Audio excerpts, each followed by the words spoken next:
The storm outside had started hours before the final blow came. Thunder rumbled like a distant war drum, and rain fell in thick, angry sheets, drumming against the roof of the small house tucked in a forgotten suburb of Clydesdale Springs. Inside, the atmosphere was heavier than the storm outside. 14-year-old Linh Tran sat cross-legged on her twin bed, the only light in her room a flickering desk lamp that buzzed with every voltage surge. She had been smiling just an hour ago, still flush from a phone call with Dewey, the boy from her science class. He had asked her to the Harvest Festival, stumbling over his words in a way that made her laugh. It was the first time anyone had noticed her in that way, not as the girl with the strange accent or the quiet one in the back of the class. She had felt seen. That feeling didn't last. Her stepmother, Myra, had overheard the phone call from the hallway. She hadn't said a word afterward, just watched Linh from across the dinner table with a smile too sharp to be real. Myra had always worn politeness like a mask, tight and brittle, ready to crack. Linh didn't trust smiles like that. Not anymore. When Ling's mother passed away from a sudden stroke, the warmth in their home evaporated. Her father, Tone, a once vibrant man full of musical laughter, shriveled into someone unrecognizable. He remarried quickly, too quickly, and Myra came into their lives with the calculated elegance of someone auditioning for a role. At first, she played the doting stepmother. But the facade faded fast. Myra didn't hit Linh. Not at first. No, her cruelty came in whispers, in sideways glances, in the way she slowly erased everything that made Linh feel like she belonged in her own home. Her father didn't notice, or pretended not to. Myra timed her manipulations perfectly, only when he was on business trips, only when there was no one else to witness. That night, Linh was about to change into her pajamas when her bedroom door flew open so hard it rebounded off the wall. Myra stood in the doorway, silhouetted by the hallway light, holding a pair of buzzing hair clippers in one hand and a heavy wooden rice paddle in the other. Her eyes gleamed, not with rage, but with something colder. "You think you're special now?" Myra's voice was steady, icy. "That boy sees something in you? Think again." Ling's blood froze. "Please, don't." But Myra lunged forward with frightening speed. She grabbed Ling's wrist and dragged her down the hallway, her grip iron tight. Ling struggled, crying out, but Myra was stronger. Meaner. They reached the bathroom. Ling tried to pull free, but Myra shoved her down onto the closed toilet lid. The buzz of the clippers filled the room, louder than Ling's desperate pleading. Then came the first pass. A lock of jet black hair fell to the tiled floor. Then another. And another. She didn't just shave Ling's head. She carved away any sense of control, of beauty, of identity Ling had begun to build. The bathroom light flickered overhead as if trying to protest, but it couldn't stop the horror unfolding beneath it. When it was done, Myra raised the rice paddle and slammed it onto Ling's skull. The pain was blinding. Ling's knees buckled. Her vision blurred. "You'll remember who you really are now," Myra said in a venom-laced whisper before walking out, leaving the teenager crumpled on the floor like discarded trash. Ling stayed there for what felt like hours, curled up like a wounded animal. She stared at the hair scattered across the floor, the shards of her self-esteem, the remains of her defiance. Her hands trembled as she reached up and touched her scalp, bare, raw, and stinging. She didn't go to the Harvest Festival. She didn't go to school for a week. When she finally returned, she wore a nibbini and kept her eyes low. She didn't answer questions. The rumors began anyway. Got gum stuck in her hair? Rebellion phase? Pity. She used to be kind of pretty. No one knew the truth. Not the teachers. Not her friends. Not even her father, who returned home with souvenirs and stories, never noticing the shadows under her eyes or the way she flinched when Myra entered a room. But Ling remembered everything. She started keeping a journal. Not just with words, but photos. She took secret pictures of her bruises. She copied Myra's notes when she wasn't looking. She saved every email, every passive-aggressive message Myra sent her. She didn't know what she'd do with it all, not yet, but some part of her believed it mattered. One night, while hiding in the attic, she found her father's old camcorder. Dusty, long forgotten. Inside, a tape, labeled Only Family 06. She watched it alone, late into the night. The tape began with a Christmas morning years ago. Myra filming. Ling standing in the corner, her head freshly butchered by another of Myra's disciplinary cuts. "Smile for the camera, Ling," Myra said sweetly behind the lens. "Show everyone how nice and humble you look."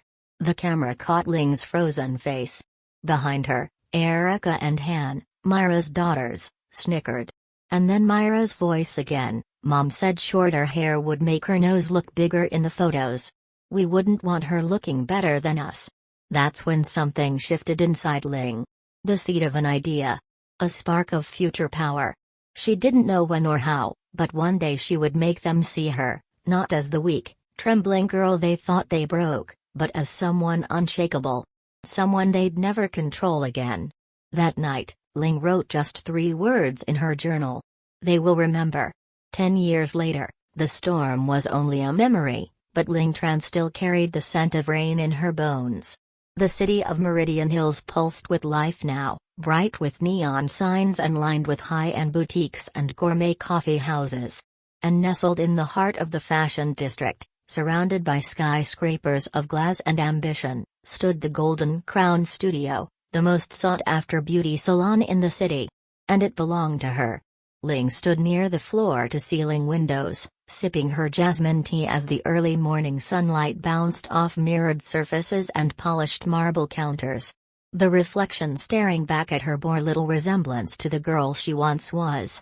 Her hair flowed in soft, silky waves past her shoulders, a warm chestnut brown now, a color she chose because it made her feel powerful. She was dressed in sleek black slacks and a blazer, her name embroidered in delicate gold thread, Linh Tran, founder and artistic director. Inside the salon, the day had already begun. Stylists greeted clients, hair dryers hummed, and the scent of expensive shampoos mingled with the freshly ground espresso from the in-house cafe. It was a world Ling had built from nothing. Or rather, from ashes. She turned as a familiar voice called out, "Hey, boss lady. You're brooding again." Tasha Moreno, Ling's best friend and co-owner, strolled in carrying an armful of styling tools. Tasha had been by her side since cosmetology school. Brash, bold, and brilliant with color theory, she had been the one who pushed Ling to dream bigger than just being another stylist. Ling smiled faintly. "I was just thinking about how far we've come." Tasha gave her a knowing glance. "Thinking about them again?" Ling hesitated. A little. Tasha didn't need to ask who they were. They both knew. The Tran household had been a twisted stage for a long time. And though Ling had escaped physically, the ghosts of that place clung to her like shadows. She still had the small scars on her scalp, tiny, hidden lines that told stories no one saw.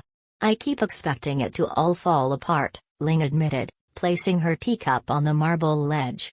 "Like I'll wake up and still be in that freezing bathroom, bald and shaking." Tasha leaned against the window. "You're not that girl anymore." "I know. But sometimes, when Ling reached up to tuck her hair behind her ear, she'd pause, like muscle memory remembering what it once feared. That simple gesture, once a trigger of shame, had become a badge of resilience. "You remember how Myra used to say my hair made me wild?" Ling laughed bitterly. As if beauty itself was rebellion. "Because for you, it was," Tasha replied. She knew that the moment you started seeing yourself as beautiful, you'd realize you deserved better. Ling walked toward the main floor, running her fingers along the line of gold-handled scissors arranged on a velvet tray. "She cut my hair to control me. To keep me small. To break me before anyone else could see me." Which makes this. Tasha gestured around the room, the biggest middle finger in beauty history. Ling smirked. "Not quite what I was going for, but I'll take it." There were framed photos on the back wall of before and after transformations. Not just aesthetic makeovers, but emotional ones. Clients who came in hunched and self-conscious and walked out taller, glowing. Women fleeing abusive relationships. Teens discovering confidence. Elders who hadn't felt beautiful in decades. Ling had made it her mission, beauty as healing. At the far end of the room, a mother and her daughter were seated side by side. The girl couldn't have been older than 12, her expression tight with nervousness. Ling walked over and knelt beside her. "Hey there," she said gently. "First haircut?" The girl nodded, fingers clutching the armrest. "What's your name?" "Cam." "Well, Cam," Ling said with a warm smile, "I was just about your age when I realized how much power a haircut can have. Not because it changes how others see you, but because it changes how you see you." Cam tilted her head, curious. "Hair is like a story," Ling continued. "And today, you get to decide how yours begins." That earned a small smile from the girl. As Tasha took over, gently combing Cam's thick curls, Ling rose to her feet and stepped back. Watching the interaction, she felt something shift in her chest. Not pain. Not fear. Something else. Pride. "You okay?" Tasha asked softly as she returned to Ling's side. "Yeah," Ling said, nodding slowly. "I'm better than okay. I'm exactly where I'm meant to be." The day rolled on, and as usual, they worked magic. Weddings, interviews, new beginnings, every client came in with a story, and left with a crown. As the sun began to dip low in the sky, casting golden streaks across the salon floor, Ling stood alone in her office. She opened the drawer of her desk and pulled out a small box. Inside were old photos, grainy, some faded. Images of her younger self, eyes red, hair hacked unevenly. Some had dates scribbled on the back. Others had scribbled notes in Myra's cruel handwriting. She studied one photo, her reflection in a bathroom mirror, eyes wide and hollow. "I remember you," Ling whispered. She placed the photo in a separate pile, then slid the box back into the drawer. That girl still lived inside her. But she no longer dictated Ling's choices. She was a reminder, not of pain, but of what Ling had survived. Of what she had built.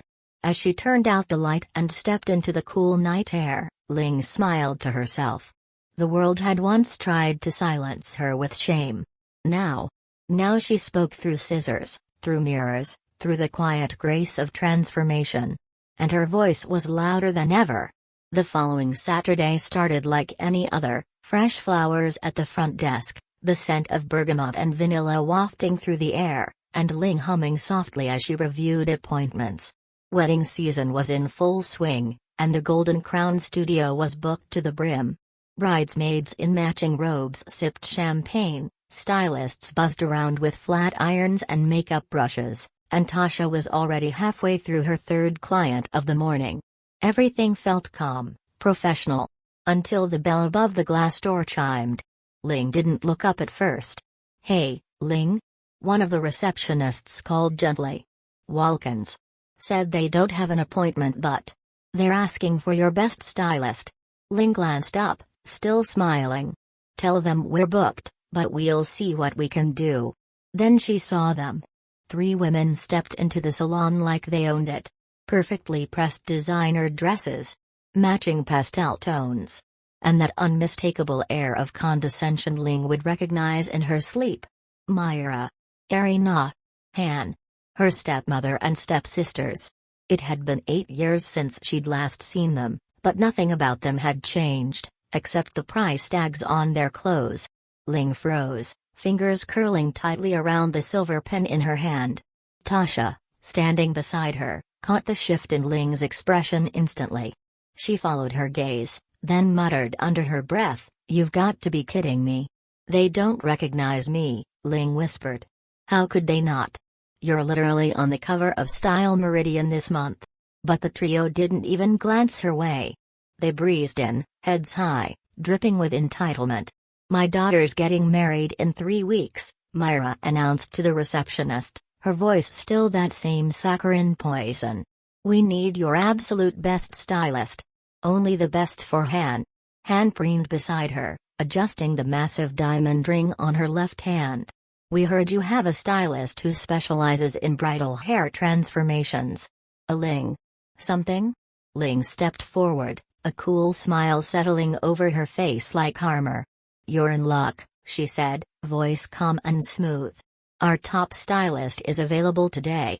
Myra turned toward her, clearly preparing to dismiss the help, until she actually looked into Ling's eyes. Recognition hit like a slap. Her smile faltered. Arina's magazine lowered an inch. Han's hand froze on her ring. Ling gave them a beat of silence, savoring the moment. "My name is Linh Tran," she said slowly, artistic director and co-founder of the Golden Crown Studio. She watched the color drain from Myra's face. "Oh," Myra said after a long pause, her voice a shaky whisper. "I didn't recognize you." "I'm sure you didn't." Tasha was watching from the other side of the reception desk, arms folded, clearly relishing the scene. She arched an eyebrow at Ling, silently asking, "You good?" Ling gave a tiny nod back. "More than good." She was ready. "We can take you now," Ling said pleasantly. "Why don't you have a seat?" The three women hesitated.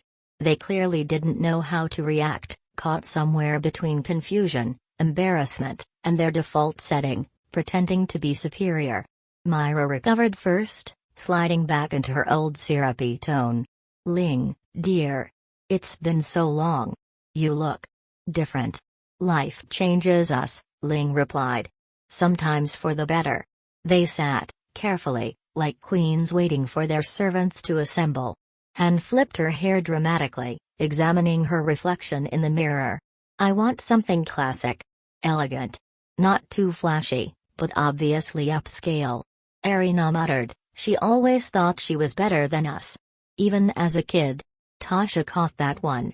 "You sure you want us doing your hair today?" she asked lightly, eyes gleaming. Myra waved a dismissive hand.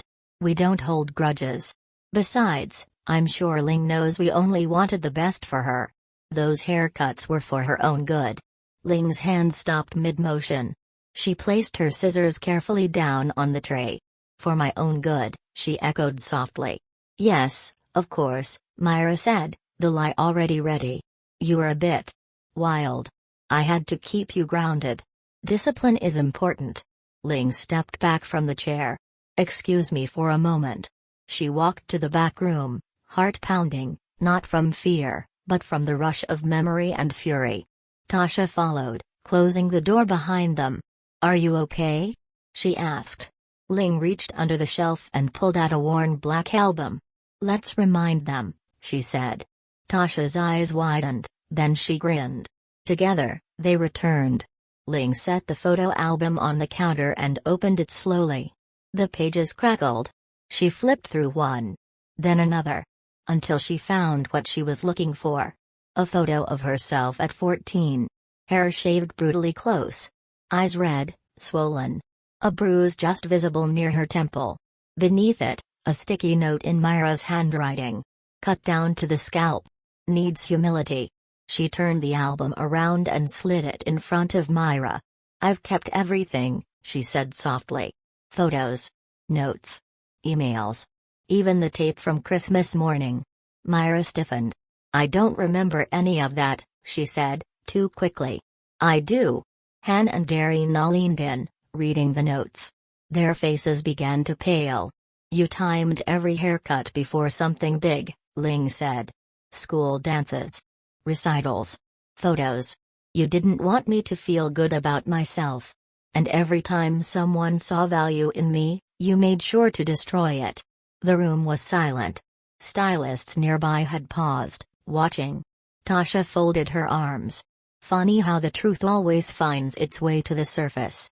Myra stood up, forced a tight smile. "Well, this has clearly been emotional. But there's no need to dwell on the past. Let's just focus on the wedding." Ling closed the album. "No," she said. "You can leave now." Myra blinked. "Excuse me? I don't serve people who unspeed a teenage girl with a rice paddle in a locked bathroom and called it discipline." Arina rose, flustered. "You can't kick us out." "I can," Ling said, walking to the front desk. She pulled out a card and placed it down. "And I just did." The three women stood frozen, unsure of what to say. I forgave myself a long time ago, Ling said quietly. But I'll never forget what you did. And with that, she turned her back.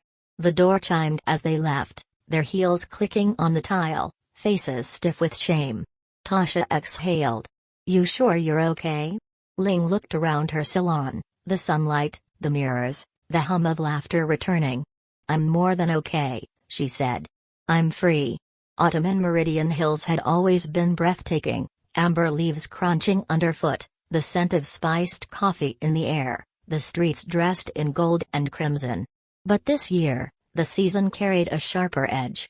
Linh Tran stood at her desk in the Golden Crown studio, heart steady, hands precise as she organized a sleek folder filled with documents, photographs, and something far more potent than she had ever wielded before, proof. She had been planning this for weeks. After that confrontation with Myra and her daughters, Ling hadn't stopped thinking. She couldn't, not when her hands brushed over that old photo album, not when her father called asking once again why she never visited home, not when her inbox buzzed with another social media post about Myra's charity work for youth wellness. The hypocrisy made Ling's skin crawl. She's still wearing that mask, she had whispered to Tasha one night. Still playing the savior. She doesn't get to control the story anymore, Tasha had replied. You do. And Ling intended to do exactly that. The annual Meridian Hills Youth and Wellness Gala was only days away. A grand event attended by donors, city officials, influencers, and, of course, the woman who loved nothing more than being center stage, Myra. Every year, Myra delivered the keynote address. Every year, she told heartwarming tales of resilience and healing, positioning herself as a beacon of hope for troubled teens. Ling wanted to gag. So this year, the Golden Crown Studio had sponsored a youth scholarship fund for underprivileged students. Ling's name was now listed among the primary benefactors. It was the perfect cover. She would be there. And she wouldn't come empty-handed. The ballroom at the Meridian Grand Hotel was a cathedral of opulence, chandeliers glittering like crystal waterfalls, violin music floating in the background, and waiters weaving between marble columns with trays of champagne.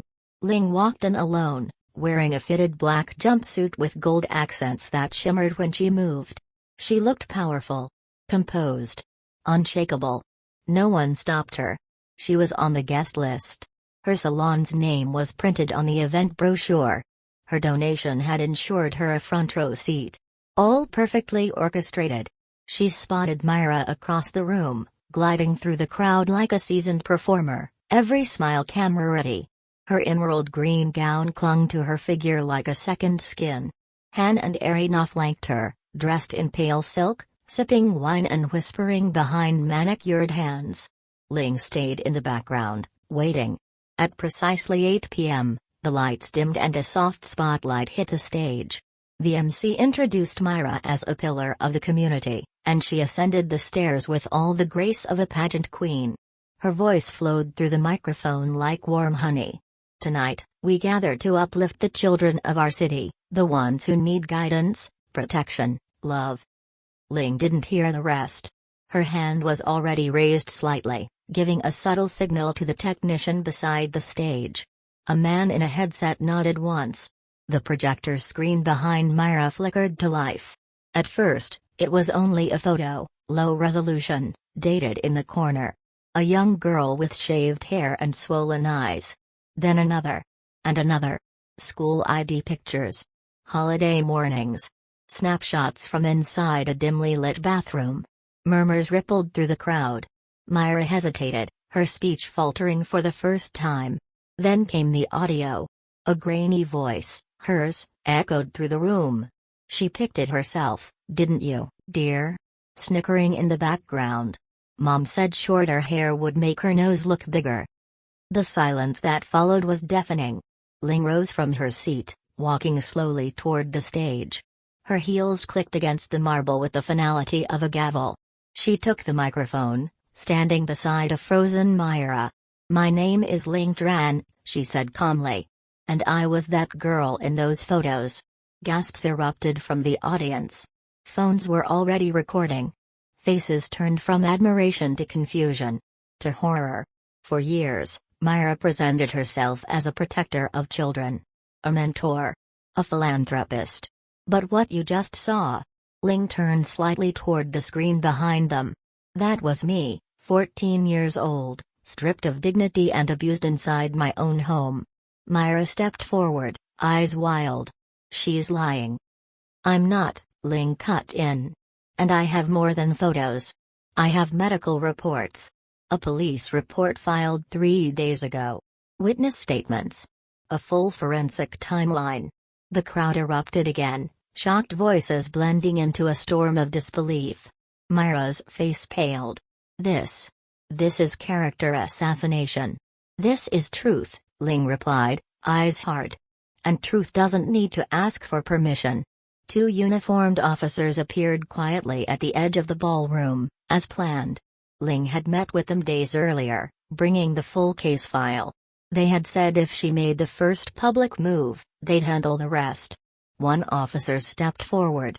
Myra Duong, you are under investigation for child abuse, assault, and falsification of charity documents. You'll need to come with us for further questioning. Myra stumbled back, clutching her dress as if it could shield her. Han and Arina stood paralyzed in place, their perfect faces crumbling. Do something, Myra hissed at them. Help me. But no one moved. No one came. The officers gently escorted her toward the exit, her heels tapping like weak protests across the ballroom floor. The door clicked shut behind them.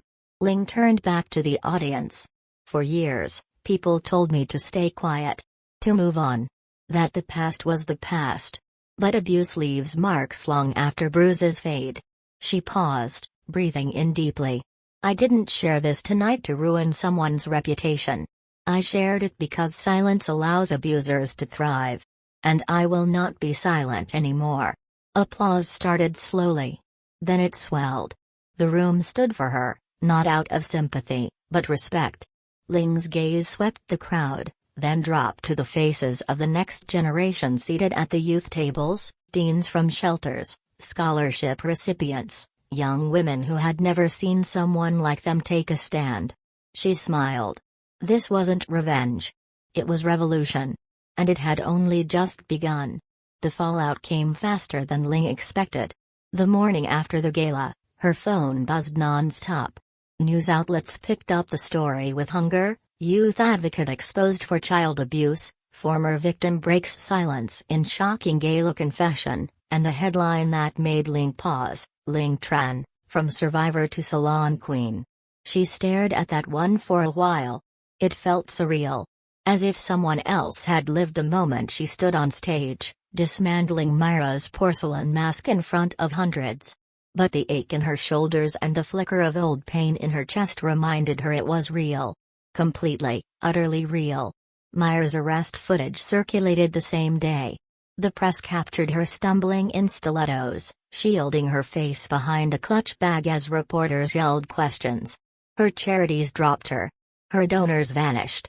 Arina and Han, once fixtures on social media, deleted their accounts within hours. For the first time in years, the Duong name wasn't revered. It was radioactive. And Ling? Ling was free. At the Golden Crown studio, things carried on, though the atmosphere had changed. Clients came in with more than appointments. They brought flowers, letters, homemade gifts. A woman dropped off a note that read, "Your story gave me the courage to leave my husband." Another whispered, "I've never told anyone, but what happened to you? It happened to me too." They didn't come for haircuts that week. They came for healing. One afternoon, Ling sat cross-legged in her office with Tasha and their new intern, Kay. Sunlight spilled across the floor, glinting off golden scissors and glass shelves. A sense of quiet power filled the room. "I didn't think it would feel like this," Ling admitted. "Like what?" Tasha asked, tossing her braid over her shoulder. "Peaceful." Kay, who had just joined them from a local shelter program, spoke quietly. "I watched her video.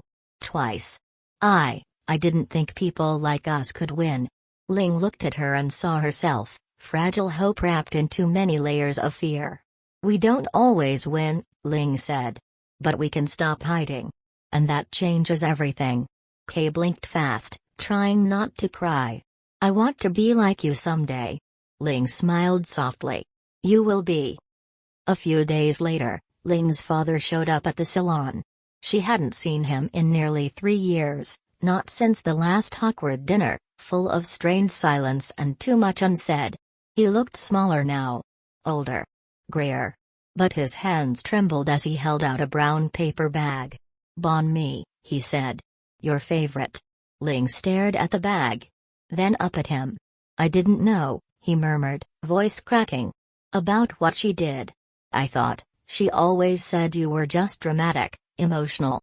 I wanted to believe things were fine." "You wanted peace," Ling replied, her tone measured. "Even if it meant closing your eyes." He winced. "I was a coward," he whispered. "I failed you." Ling hesitated, her throat tight.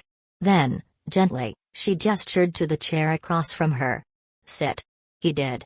They didn't fix everything that day. But he stayed for hours.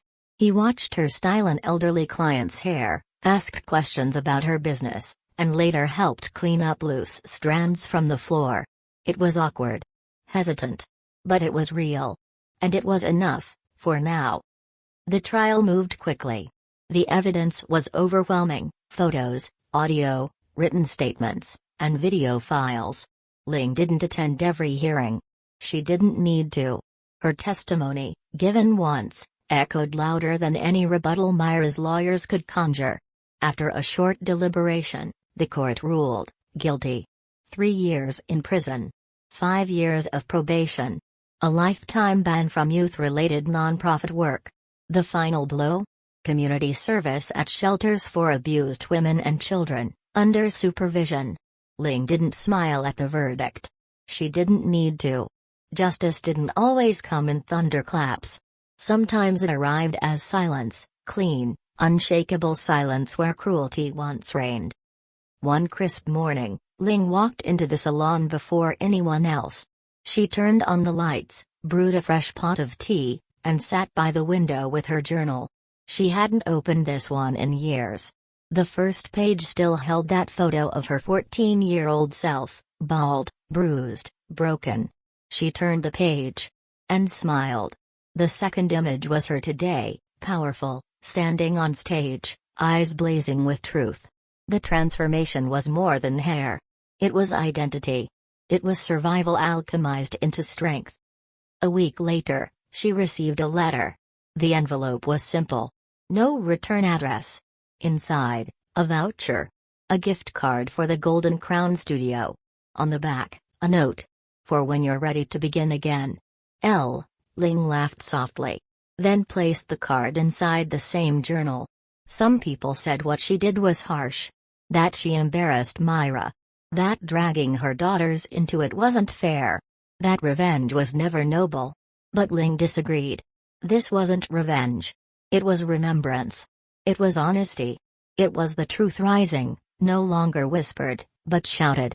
If Han and Irina had wanted to avoid the fallout, they had every chance. They could have spoken. Apologized. Defended the girl they once mocked. But they didn't. They chose silence. And now? They were living with it. Just like Ling had for years. Before closing that night, Ling placed a new sign on the wall above the stylist chairs. It read, "Here, we cut pain away. Here, we crown survivors." Because in this place, beauty wasn't shallow. It was strength redefined. And Linh Tran, daughter, survivor, queen of her own kingdom, wore that crown proudly.